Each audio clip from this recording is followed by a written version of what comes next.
Hello everyone, and welcome back to Terrifying Bedtime Tales. I know many of you use these videos to fall asleep, so before you drift off, I'd love it if you could leave a comment letting me know where you're listening from around the world. Also, don't forget to like and subscribe if you're enjoying this video. Dr. Gregory Benton stood in front of a large observation window, watching his test subjects with a growing sense of unease.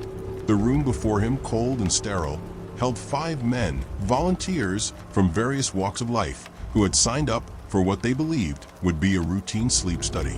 Their agreement had been simple. They would remain awake for a period of time, monitored by cameras, sensors, and machines, to observe the effects of extreme sleep deprivation. In theory, it was a harmless experiment. They'd had similar studies conducted in the past, albeit with far shorter durations. But this was different. This time, they intended to push the boundaries. 5 days without sleep. A shiver ran down Gregory's spine as he looked at the monitor. He checked their vitals. The readings were still normal for now, but he knew it wouldn't last. The first day had passed relatively uneventfully. The volunteers, though groggy and irritable, had responded well. Some had tried to sleep, only to be awakened by an alarm that rang through the chambers, disrupting any chance of rest. Their bodies had already begun to show signs of fatigue, but nothing too extreme. It was on the second day that things began to shift. Day 2. The first signs of psychological strain appeared just after midnight. John, a 32-year-old man who worked in marketing, had begun to fidget uncontrollably in his chair. He twitched every few seconds, as though his body was trying to escape from itself. His eyes were wide open, bloodshot, but his gaze seemed unfocused. When Gregory had asked if he was all right, John had mumbled something incoherent. "It's just the walls, they keep moving," John had whispered, his voice trembling. "I can see them shifting. They're closing in on me." Gregory had brushed off the comment as a common side effect of sleep deprivation. "Don't worry, John. Just stay with us. You're fine." But John's unease had been contagious. The others were now twitching, glancing over their shoulders, their eyes darting nervously. The room seemed to grow colder, though Gregory could not explain why. He'd gone over the results with his team. There was no obvious reason for this sudden paranoia. The subjects' vitals were still within the safe range, and the monitoring equipment was functioning perfectly. But the psychological effects of sleep deprivation were unpredictable. Perhaps, he thought, it was simply a result of their minds beginning to crack under the strain. At 3:30 a.m., the first panic attack occurred. Paul, a 40-year-old man from an engineering firm, began to hyperventilate, his breath coming in shallow gasps. Sweat poured down his forehead as he gripped the sides of his chair, his knuckles white. "I can't breathe. I can't breathe," he screamed, his voice echoing through the speaker system. Gregory quickly instructed the team to send a calming agent through the air ventilation system. Within minutes, Paul began to settle, though his face remained contorted in terror. He stared at the walls, muttering to himself. "I saw something.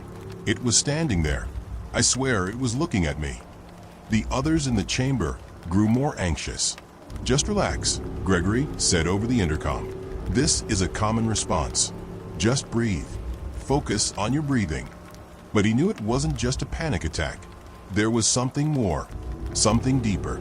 The air in the chamber felt thick, oppressive, and the walls seemed to pulse faintly. As the experiment continued, Gregory began to notice strange anomalies in the equipment. The monitors flickered intermittently. The cameras appeared to malfunction at random intervals, static washing over the screens. The room itself felt wrong. The temperature dropped significantly, even though the heating system was working fine.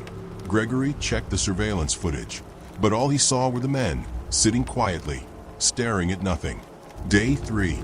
By the third day, the experiment had taken a darker turn. The subjects' behavior had become increasingly erratic. They began to lose track of time, unable to distinguish between night and day. Their movements were slow and deliberate, as though each action took enormous effort. Some of them started to talk to themselves, others to no one in particular. John, once the most vocal of the group, had become eerily silent. His eyes were wide, his pupils dilated to the point where they appeared black, swallowing up the whites of his eyes. He no longer reacted to the questions that Gregory asked him over the intercom. He simply sat in the corner of the chamber, rocking back and forth, muttering nonsensically. "Are you feeling okay, John?" Gregory asked, watching him through the window. John looked up at the camera, his face twisted into a grotesque smile. "They're here. They're always watching," he whispered. "They're watching us all." The other men had begun to echo similar statements. It was as though their minds were fracturing under the pressure. The isolation, the lack of sleep, the creeping paranoia. It was all starting to break them down. Gregory glanced at the monitoring system. It was showing strange spikes in their heart rates and blood pressure, although no one appeared to be physically exerting themselves. The equipment showed their vitals were becoming increasingly erratic, yet the men showed no signs of physical distress. And then, at 3 a.m., the screams began. It started with Paul. His throat-wrenching scream echoed through the chamber, waking the others from their trance-like stupor. "They're here," Paul cried, his voice cracking. "I can see them. They're in the walls, behind the mirrors. They want to take us." The other men, now equally frantic, began to claw at the walls, screaming in terror. Their once orderly behavior had devolved into chaos, each man trying to escape something invisible, something only they could see.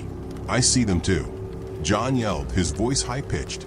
"They're in the floor, in the ceiling. They're coming for us." Gregory had to act fast. "It's just the sleep deprivation," he muttered to himself, though his voice lacked conviction. "They're hallucinating. This is normal. They're just hallucinating." He quickly instructed his team to administer stronger sedatives through the ventilation system. The plan was to calm them down, give them a chance to rest, and then observe the aftereffects. But as he looked at the monitor, something unsettling occurred. The men began to stop screaming, but not because they had fallen asleep or been sedated. They stopped screaming because they had gone silent. Their faces were frozen in terror, eyes wide, staring into the empty air. They looked as though they had seen something that had stolen the breath from their lungs. The room's temperature had dropped further, and Gregory could see their breath condensing in the air, even though the system was supposed to be maintaining a constant, comfortable temperature. Gregory's stomach churned. There was something terribly wrong. He checked the cameras again. This time, the view was different. The men's bodies were visible in their chairs, but there was something else in the room, something standing just behind them. It was a shadow, vague and indistinct at first, but then it began to solidify. A figure tall and thin, like a man, but with no recognizable features, just a silhouette. And it was moving. Gregory's heart pounded in his chest as he watched in disbelief. The figure's movements were erratic, unnatural, as though it was shifting between dimensions. It twisted and warped in and out of existence, appearing and disappearing in the blink of an eye. And then it spoke. "You should not have come." Gregory's hands shook as he fumbled for the intercom. He spoke to the men. "Guys, can you hear me?" But there was no response. The figure, now closer to the men, seemed to grow taller, its long, twisted limbs stretching toward them. A voice, distorted and low, echoed through the chamber, though the men remained frozen, unaware of what was happening. "It's too late. You are ours now." Day 4. Gregory's team had lost contact with the subjects. The cameras went dead, and the monitors began to flicker sporadically. He ordered the team to break into the chamber, to stop the experiment, to remove the men from the facility. When they opened the door, they found only darkness. The air was thick with an unnatural cold, and the walls seemed to pulse. The men were gone. There were no signs of struggle, no evidence of them having moved. Only the faintest whisper remained in the air, like a distant echo. The experiment had ended. Gregory was never found. The facility was shut down, and the project was deemed a failure. The footage from the experiment was deleted, and all records were destroyed. But the whispers, they didn't go away. They lingered in the shadows, just out of reach. And some say, late at night. If you listen carefully, you can hear the soft murmurs of the men who were once a part of the sleep experiment. still trapped in the darkness, still whispering to those who will listen. They are waiting. It was a night like any other in the small town of Crestwood. The streets were dark and empty, the air crisp with the scent of damp leaves as autumn settled in. The hum of life was quiet, the kind of peacefulness that only a small town in the middle of nowhere could offer. The kind of peace that made the slightest disturbance feel monumental, like a ripple in the stillest of ponds. In the heart of the town, a small house stood at the end of Elm Street, tucked away from the hustle and bustle. The house had stood for decades, its brick walls worn from years of wind and rain, its roof sagging slightly with age. The windows were dark, as the night had fallen heavy, and the only light came from the soft flickering of the street lamp outside. Inside the house, Sarah Gray sat on her couch, the hum of her old refrigerator the only sound that filled the room. She was alone, alone with her thoughts, her worries, and her deep, aching loneliness. She had moved to Crestwood 2 years ago, after the death of her husband, Mark. The move was meant to help her heal, to find some peace in the quiet of a small town, away from the memories of the bustling city and the life she had once known. But peace, she had learned, was an elusive thing. Sarah had always loved the quiet, but tonight, something felt different. There was a heaviness in the air, an oppressive stillness that made her skin crawl. It was as though the world outside had come to a halt, leaving her trapped in an endless moment of silence. At first, she thought it was nothing, just a strange feeling, perhaps brought on by the long hours she had spent alone. But as the minutes stretched on, the silence deepened, becoming suffocating. The ticking of the clock on the wall, which had always been a comforting sound, now seemed deafening in its absence. Sarah stood up from the couch, her body tense with unease. She walked over to the window and peered outside, hoping to catch sight of something, anything, that would break the eerie stillness. But the street was empty, as it always was at this time of night. No cars, no people, just the soft flicker of the street lamp. It was then that she noticed it. The silence wasn't just in her house. It was everywhere. She opened the door, stepping out onto the porch. The air was colder than it should have been for late autumn, the wind carrying a chill that seeped into her bones. She looked up at the sky, but the stars, usually so bright and clear in Crestwood's remote location, were hidden behind a thick layer of cloud.